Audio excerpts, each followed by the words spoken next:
Okay, so we're middle of the middle. We've covered quite a bit of chapter 80 in the Kitzur Shulchan Aruch that deals with the various laws of Shabbos. And let's bring up the text here. Hold on.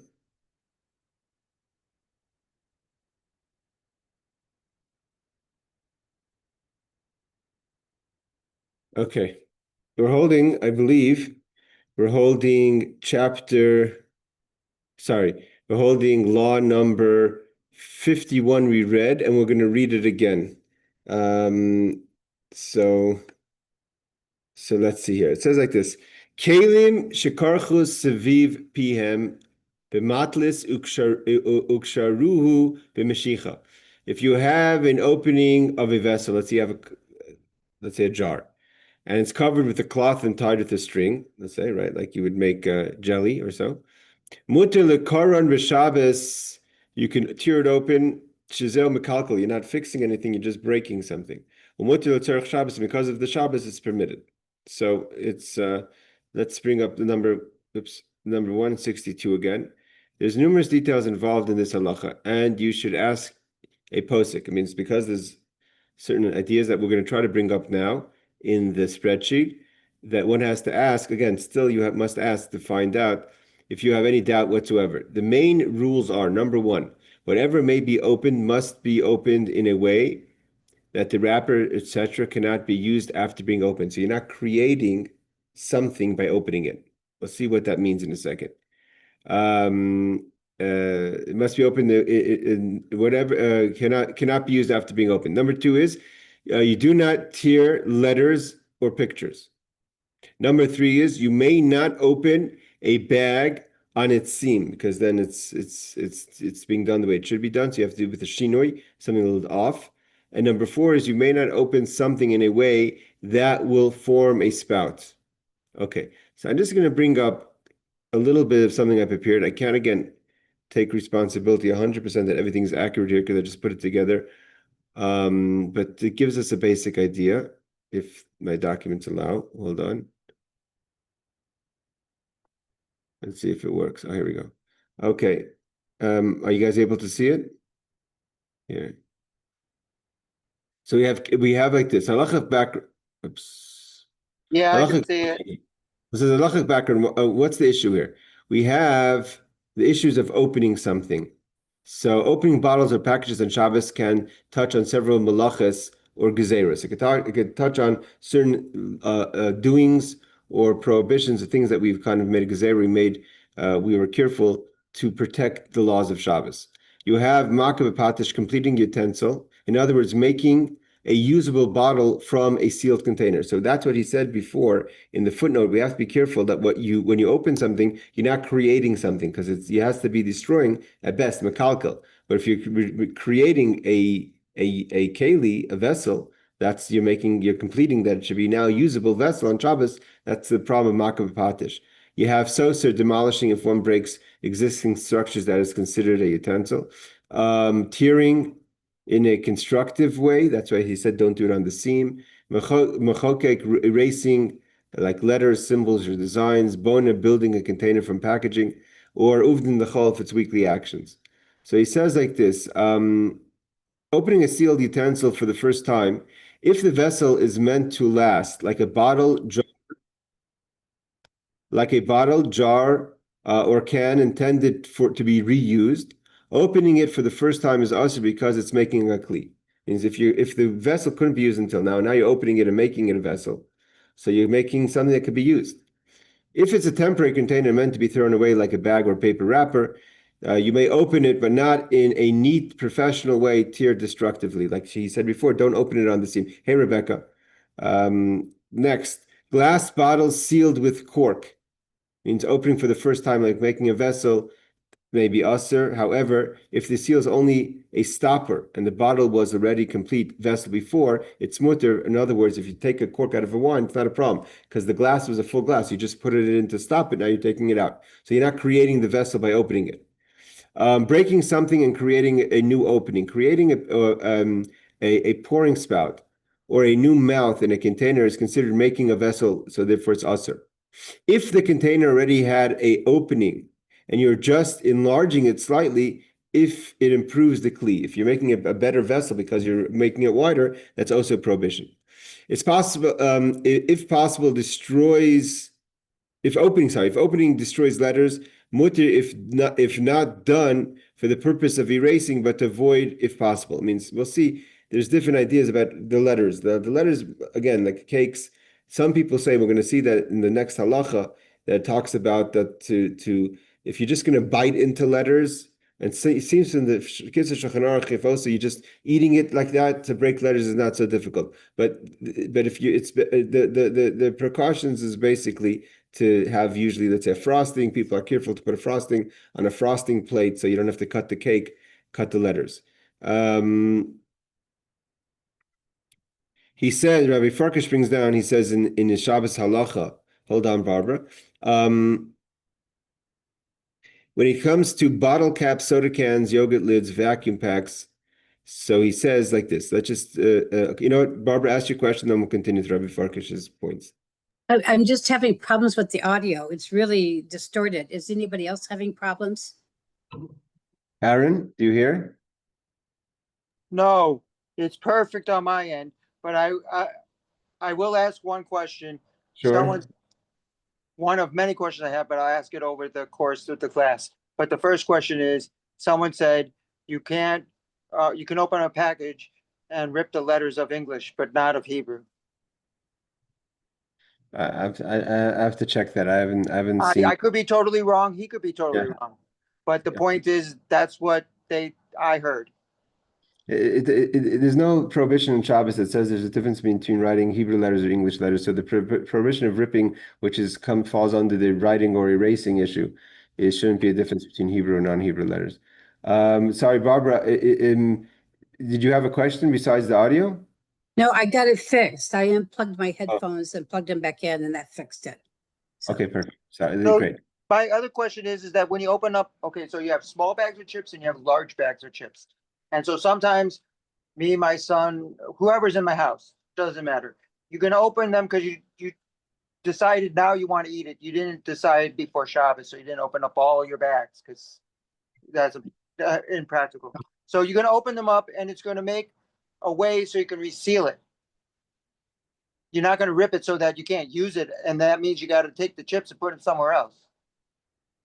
No, but that bag of chips also, talking about, there you're not ripping boards. You could open it up, just opening the bag. No, but I'm saying you said open it in a way that is yeah, but a bag of chips is not really a kli, and you don't keep it. It's just a question of when you're going to throw it out. We're going to see there's a difference if you throw it out right away, you're throwing it out within a few hours, within 24 to 30. Means there's keeping a bag, people who keep a bag of chips. Let's say you buy a big bag of chips, of Lay's chips, and you open it. You don't have to eat the entire bag of chips in one sitting. You'll close it or seal it, with a clipper or something. But eventually, you're going to finish the chips and throw it out. You're not keeping the bag as a bag, right? Okay. Now, what about wine? Is that a stopper or is no? So he said wine is not a problem because wine, the bottle of wine is made. You're just putting in a cork. It's different than if you're not creating a vessel by decorking a wine. Okay. Thank you. Yes, Barbara. But first of all, I want to thank Howard mentioned that he's watching on YouTube and he says the audio is coming in fine. Thank you, Howard. Okay, Barbara, yes? Yeah. So when you have like a can of Coke and it's got that opening on it, that's making a vessel then. So that wouldn't be allowed. So let's get to that. We're going to go through that right now. Okay. Okay, so we have like this bottle caps and different complications. So bottle caps, metal or plastic? Metal caps with plastic liner, right?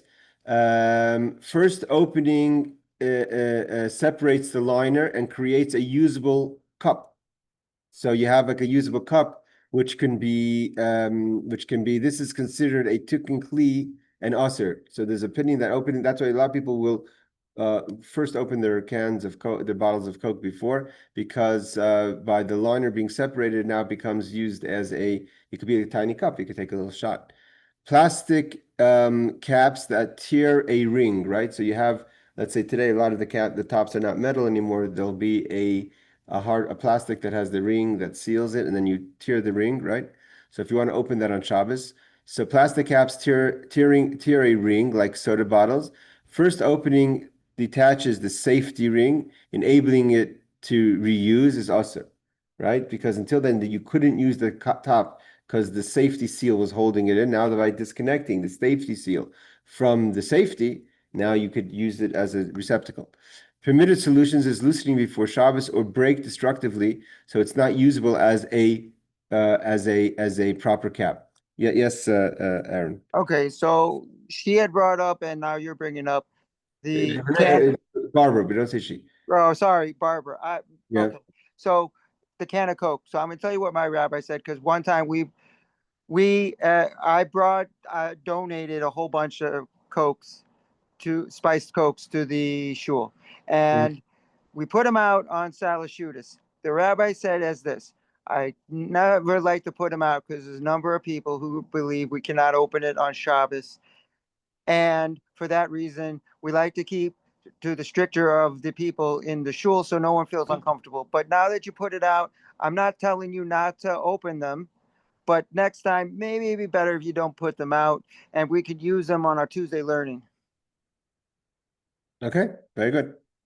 Very good, very good. Let's continue. Permitting solution before cans. Okay, food cans meant to be emptied and discarded, like you throw them out or put in the recycling, is mutar, permitted to open destructively, make a jagged tear, so it's unusable afterwards. Again, these are precautions more. That's what your rabbi was saying, Aaron, that these are more precautions. If you, again, you have to be careful also in not hurting yourself. You're not going to cut yourself on sharp metal, etc. If you plan to keep the can as a container, also to open on Shabbos because you're creating a receptacle. Vacuum sealed jars like jam and pickles, right? It's like locked in. First time opening, removing the seal and breaking the vacuum is fine if the jar was finished vessel before Shabbos. Like, let's say you're buying today you buy the glass. The glass was a glass, and it wasn't. You're not creating a keli. The top isn't a keli, so you're not ripping anything, you're not breaking anything. But there's that kind of like, when you crack open for the first time the bottle, a thing of pickles. So that seal is not a proper seal in the way that you're breaking anything or creating something. So therefore, it's permissible. But an opening involving cutting the metal lid so that the lid becomes a usable cap, it's also, again, because it's the same problem. You're creating a receptacle by making the lid something that can be used. Plastic and sealed shrink wraps.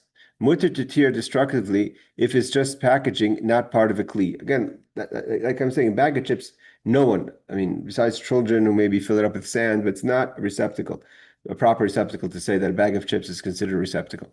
Milk cartons, juice boxes. Also to open in the normal way if it creates a spout, because then you're making a tikkun keli. Tikkun keli means you're making the vessel usable. So without the spout, it wasn't usable. But creating the spout, it makes it usable. Mutter to puncture or rip destructively, because you're not going to use it again. Challah bags and snack bags. Okay, here you go to Aaron's questions. Mutter to tear destructively, avoid cutting along the seam like weekday. So you're doing something that's not regular. You're doing it in a different way, so you're not opening it in a regular way. Yogurt caps, I guess the foil on top of the yogurts or foil lids. He says. So Howard's asking about Ziploc bags. Ziploc bags would be you're not tearing anything. Although a Ziploc bag would be like a pickle jar because everything was there already. So you're just like sealing it, but you're not creating a seal or creating a vessel. Yogurt cap. I think. Thank you, Howard, for your question. Again, if you ask anything, I can see it pop up on my other computer. So feel free to ask any additional questions. Yogurt cups and foil lids. Generally mutter since the cup was already a vessel. Means that actually, in Israel we have let's say the lebanon or whatever they call the yogurts that they have. I'm not a yogurt eater, so it's not really my thing. But if you take off the silver foil, it's very much usable as a cup. But the thing is, you're not making anything. There's just a seal. It's the difference between the soda cap. That's a seal is not the problem with the bottle. The problem is the cap itself. Because there's a seal that it's not usable as a cap, as a cup, so to say, before because it's sealed and locked in and you're tearing it. So you're making it into a cup, even though it's a tiny little cup, but you could have a shot of whiskey or a little l'chaim, right? So it's considered a cup. Whereas the yogurt foil top is not usable, so it's not something you're going to use. And the yogurt cup itself was a cup before, so you didn't create anything. So generally, mutter, since the cup, hold on, Howard, since the cup was already a vessel, you're just removing the cover. Yes, Howard. So, okay, now I'm gonna say before Shabbos and after Shabbos started, you buy cartons of milk, especially if you buy the Kol Yisrael, they come in the half gallons, and the single serving ones as well. They come in cartons where you're making a spout after opening it. So you can't open them on Shabbos. So he was saying that the spout issue is one or two things. Either you could create the spout before Shabbos, or you make it open in a way that's destructive, so it doesn't make it usable again. It's never usable after you finish the milk, but while you're using the milk throughout a couple of days, the spout can be reused every time you pour. So create the spout before Shabbos. Okay.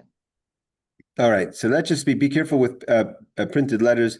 Try not to rip through words. Okay. So we have over here a bit of a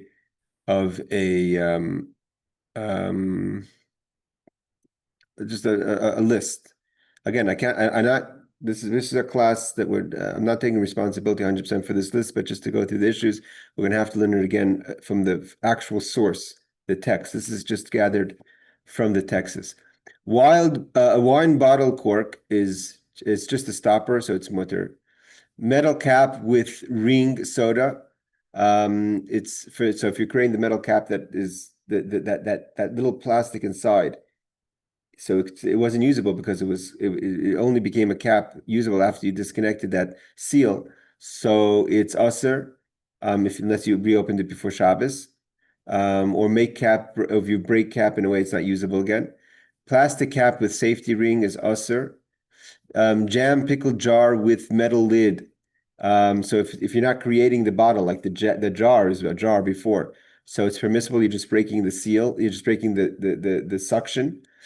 Food cans, throw away. It's only mutter in a way of if you're destroying it by opening it, and also do not make a neat opening. Can to keep as container. So to make a can that opening that wasn't usable before, that's also prohibited.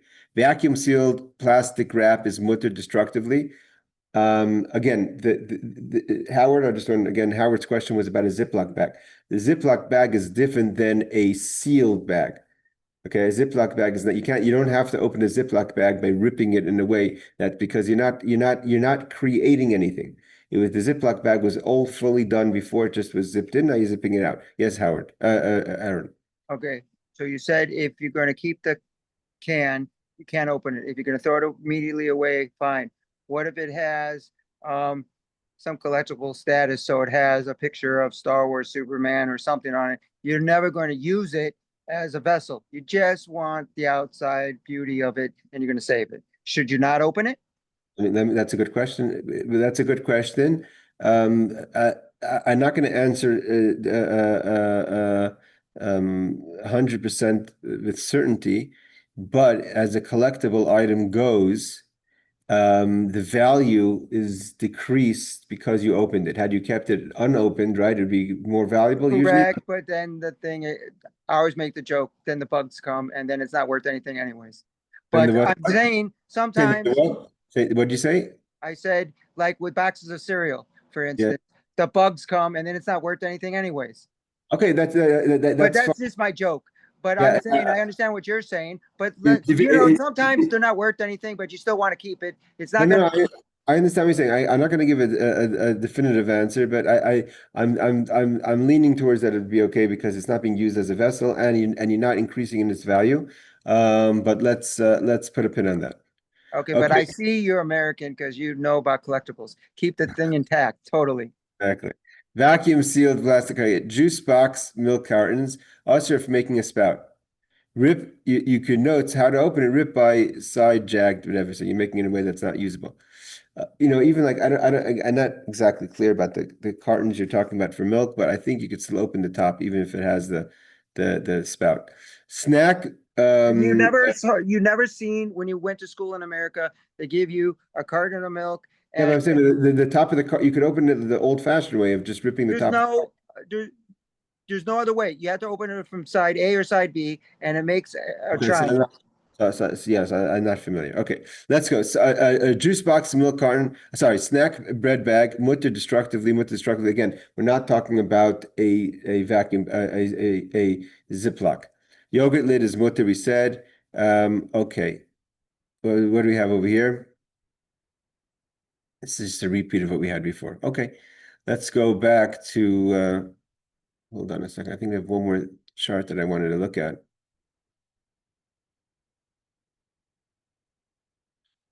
Okay, we're gonna get to this one in a second, the cutting of the cakes. All right, so we have over here, Asir latu chum bal chai b'Shabbos. You can't hunt or catch anything alive on Shabbos. You're not allowed to trap animals on Shabbos. Okay, so what is that? What happens then? Where's the concern? Obviously, basic concern is to actually go hunting. Is obviously prohibited on Shabbos. Prohibited on Shabbos. Then you have the question of if a bird comes into your house or a deer comes into your field and you close the door. These are all different ways of tzayid of hunting. But here we're talking about more kind of domestic issues. Most people don't deal with trying to hunt deer in their backyard. But afilu paroish asur litvais. You can't even, it's forbidden even to catch a flea on Shabbos. But what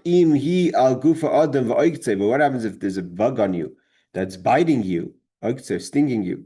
Because it's causing pain and discomfort.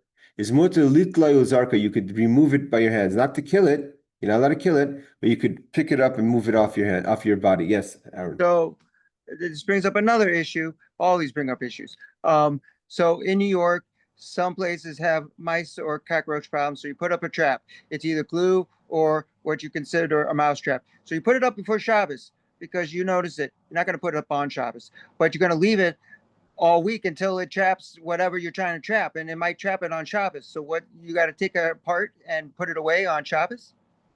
No, okay. So first of all, like you said, you put it on Shabbos, and it's not even set up on the weekday to catch specifically on Shabbos. It's set up to catch whenever it catches. It's up to now. It's the mouse's problem if the mouse is going to go into the trap on Thursday, Friday, Shabbos, or Sunday, right? You set it up. A person who has mouse traps or rat traps in their basements, you don't have to disconnect them on or put them away on But Shabbos. then, okay, but then I noticed that there'll be bugs that are bothering us. And my son will say, "You can't kill it. You can't kill it. Open the window and shoo it away. You Okay, that's cannot what kill any bugs." you're not paying attention. We just said that if there's something that's bothering you, biting you, you can't kill it, but you could remove it with your hand. That's it. So No, that's we're afraid it might bite me or it might bother me. okay. It's not the window. Okay, so you're allowed to open the window to let it out because actually you're not trapping it. So Right. But you're actually releasing it. so my son's doing the right thing, saying that not to kill it. Yes, but it says Mishum Sarda. No, you're not allowed to kill it.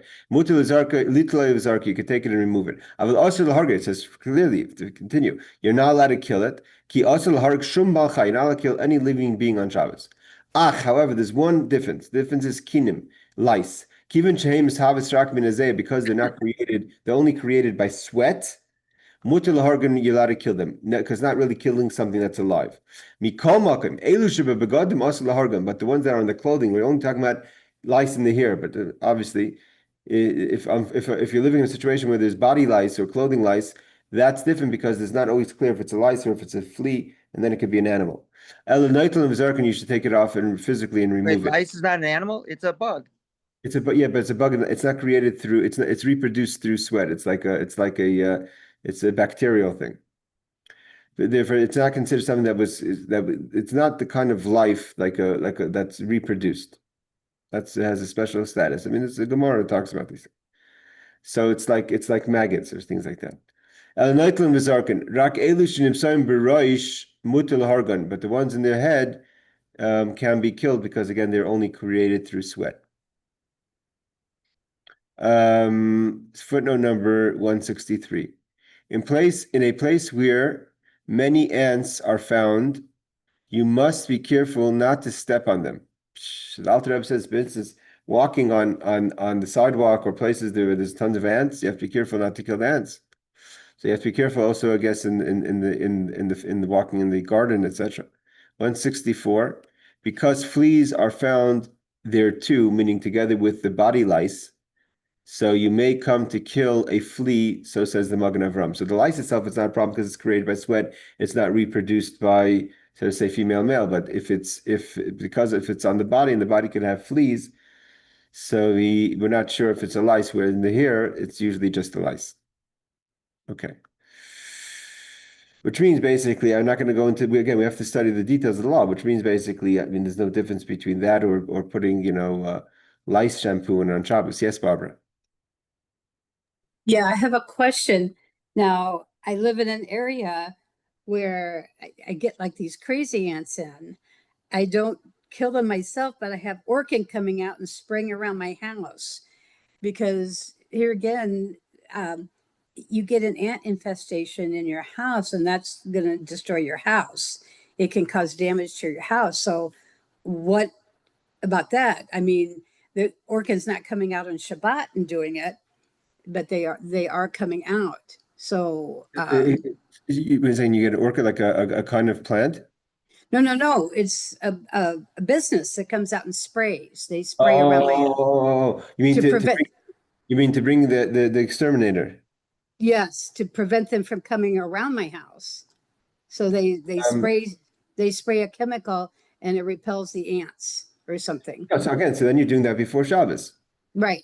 Okay. So I was concerned I was killing them and I couldn't kill them. And I'm thinking, no, I don't want ants in my house. Okay. No. You can't call the exterminator on Shabbos, but the exterminator can come on Shabbos to if work. But again, there's different laws. For instance, hold on, Aaron. If you're living in public buildings where they have an exterminator coming through the building on Shabbos, so that's different. That's a building management issue.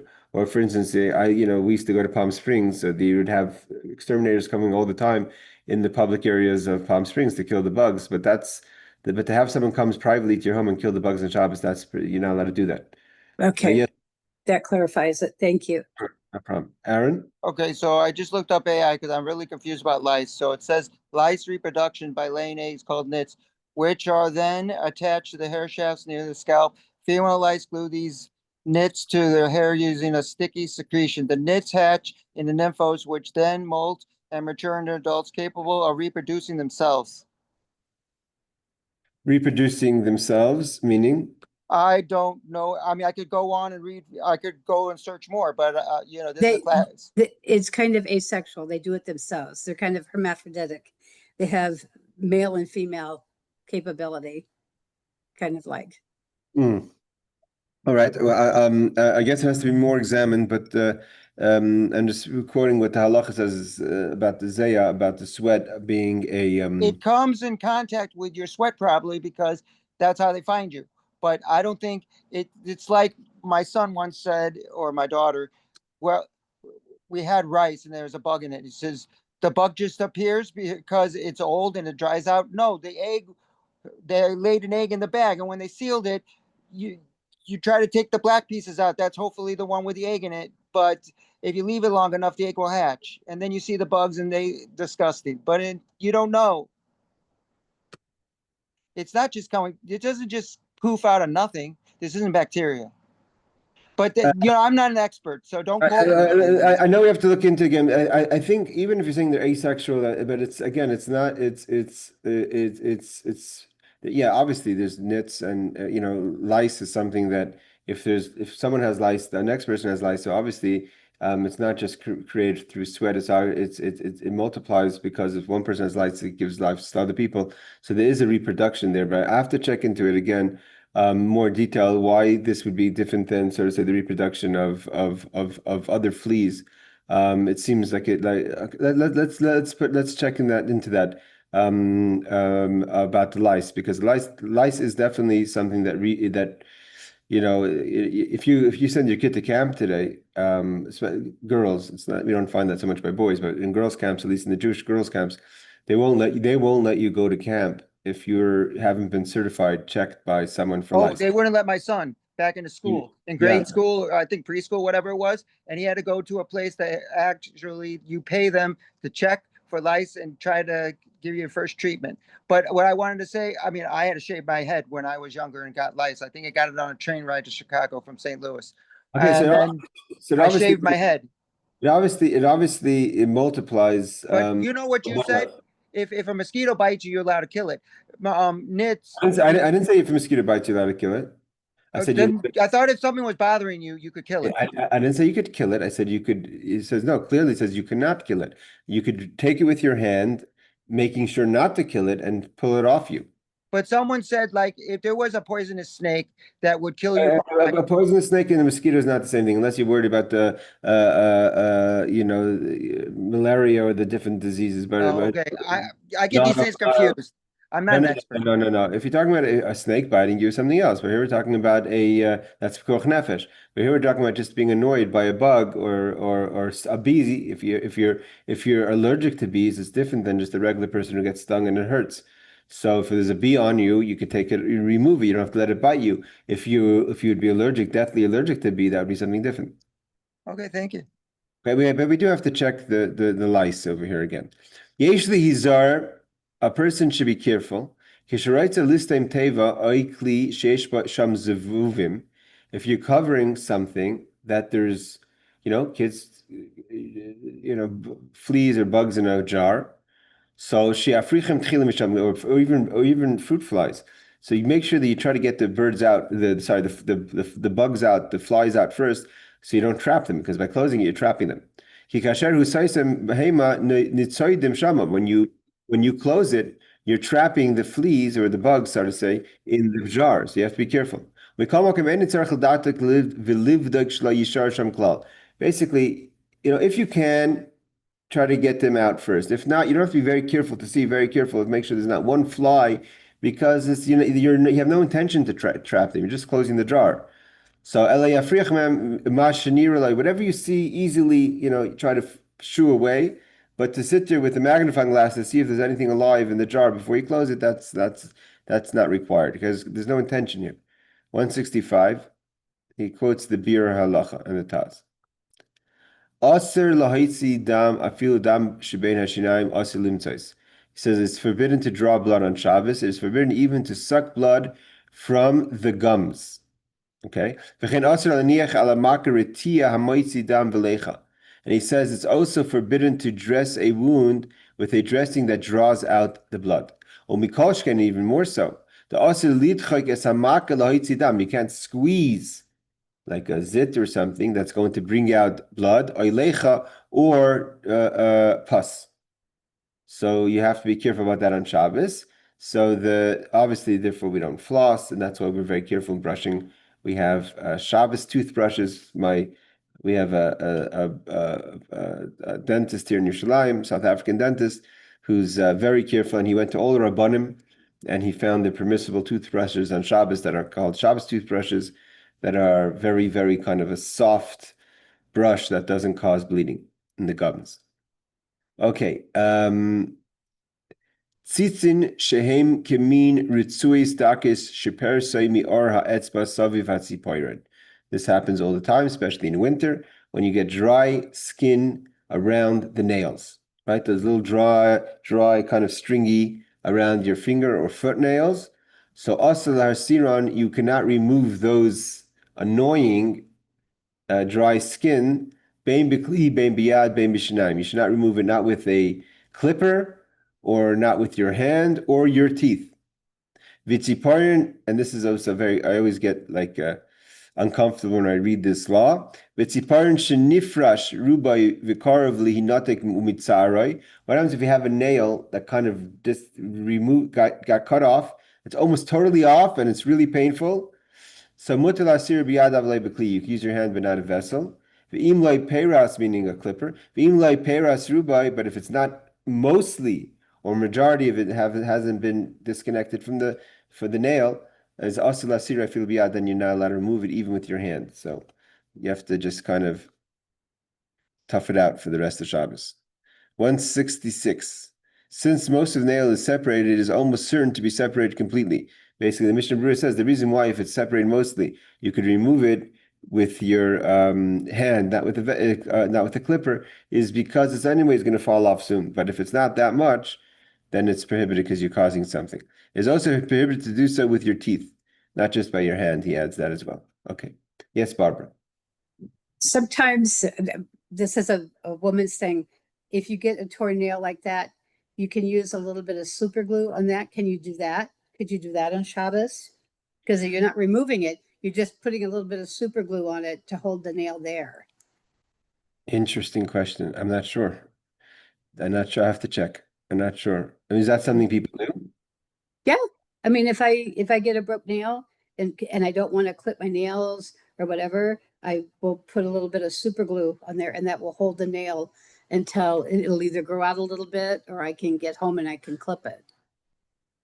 Okay, interesting. I never thought of that. But let me check into that. That's interesting. We have a few things ready we have to check into. We have to check into the lice. And we have to check into, we had another thing that you asked me, Aaron, about the collectible items and Shabbos. Okay, and we have this the super glue on the nails. All right. Another law. It says Asr lishvaich. Yeah, Barbara, go ahead. Yeah, sorry. I just wanted to remind Rebecca about her homework. No. Rebecca's on it. It's work. It's work in progress. She will get to that soon when she's ready. Okay. Asr lishvaich letoich hachometz shar mashkin shis avogam kin chemes. Okay, this is something else. Creating means to mix other liquids into vinegar, and it's going to cause the vinegar is so strong, it's going to cause the other liquids. So not in a way that's diluting it, but it's causing it will cause the rest of the liquids to become vinegar. So then you're creating the sort of say vinegar on Shabbos, that's prohibited on Shabbos.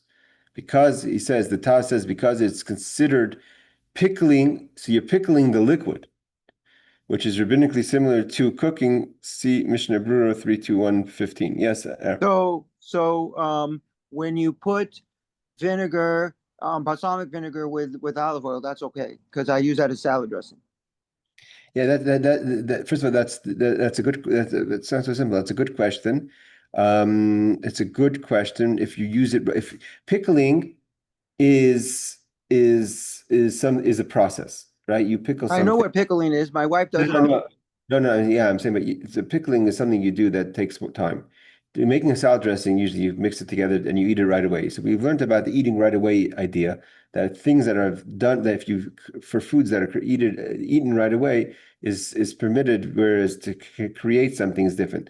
It seems from law number 56, the issue is where you're going to pour a liquid into the vinegar, and now the liquid is going to become, so to say, the other liquid is going to be pickled by the vinegar. Okay, So, but here's the other thing about but here, no, my point is that by mixing the oil with the vinegar, so it could be similar, but you're using it right away. It could be different. Okay, but the other thing I'm going to bring up, just so that maybe it'll help you make the decision.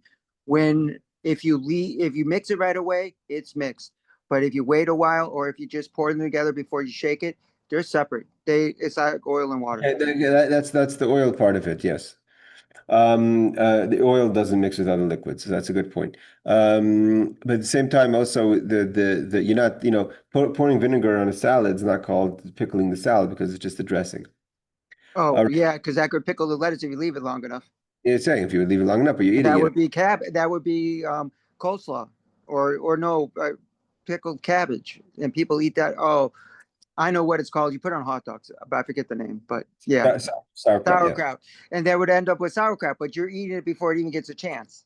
That's what I'm saying. So when what he's talking about over here is in a way that you're making it sit. It seems like it. But that's the same thing as cooking because you're actually changing the form. Yeah, you're not allowed to pickle on Shabbos, but here Right, I you're not. know that, but I'm just You're not. saying. You're not by pouring a drop of vinegar on a salad on Shabbos and eating it within a reasonable amount of time. That's not pickling. Right. Because you need to pickle it for at least 2 weeks to really have a pickle. Or a certain amount of time. Yeah. Okay, the law is like this. We know kosher. We salt our meats, so we have to draw out the blood. And after 3 days of the blood after the slaughtering, and you haven't yet salted your meat, so the blood that's in the meat make the meat prohibited to be eaten after 3 days. So what you can do is you could wash it. So wash it just to give yourself time. So if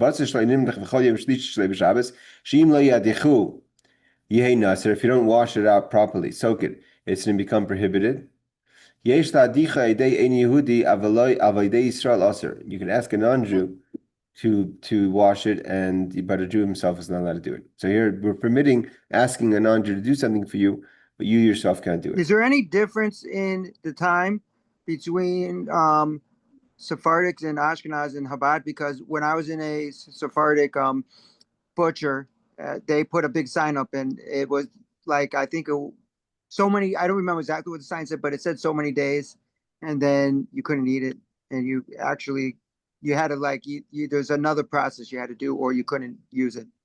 And then again, I don't understand what was happening. Okay, so you're saying 3 days, but I don't remember if it was exactly 3 days. But in the Sephardic, they never put this up in the Ashkenaz ones in Brooklyn. But in one of the Sephardic butchers, he put up a thing that our meat meets the qualifications. It's been butchered and salted within the so many days, and no other place did it. So I got like, is Okay, their law different? Is Chabad's different?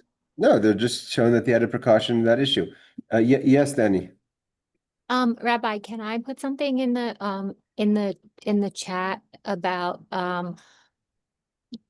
it was something that we were learning a few weeks ago about it was a question that Rebecca had about the light bulb in the refrigerator on Shabbos. Yes. It I came across it because I have the same problem and I was trying to figure it out, and I actually I found it on this kosher it's called Kosher Innovations.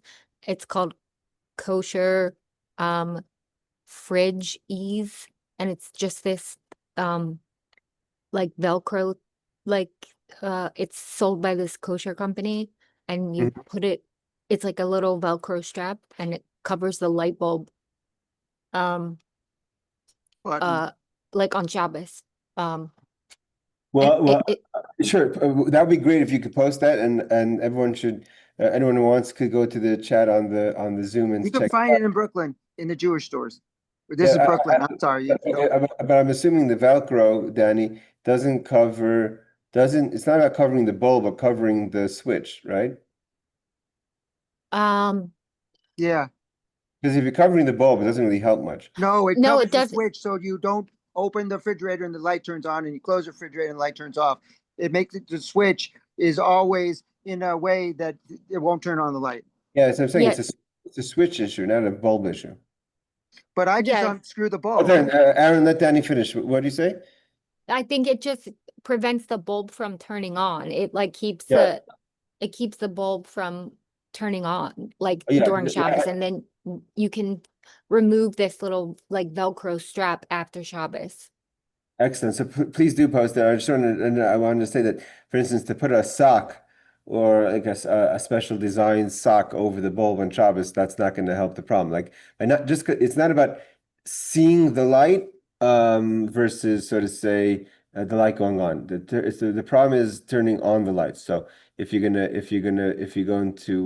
you have to prevent the switch from going off. It doesn't help to cover or unscrew the bulb if you can, but it doesn't help to cover the bulb, so to say. That's not the solution. But thank you. I see you've posted it on the chat. Anyone could, Rebecca or anyone could push the link and see more for more information. I think you have to do so before the class is over. Okay. So if Aaron, so it says over here 169.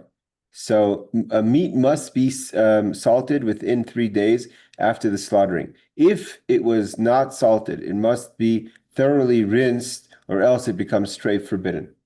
Oh, and I think the sign also mentioned liver. There's a different rules on liver. Yeah, livers, yes, how the liver is prepared. Okay, Aser limorich ritia. Okay, we're going to do one more law, then there's open to questions.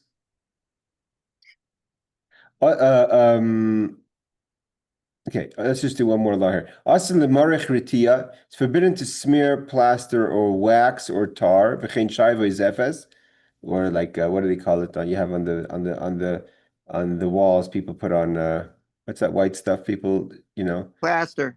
plaster. Spackle. Spackle. Okay, thank you. And l'chein also litin shayva shemen of benekev l'satma l'dapka al ezedaver l'simon.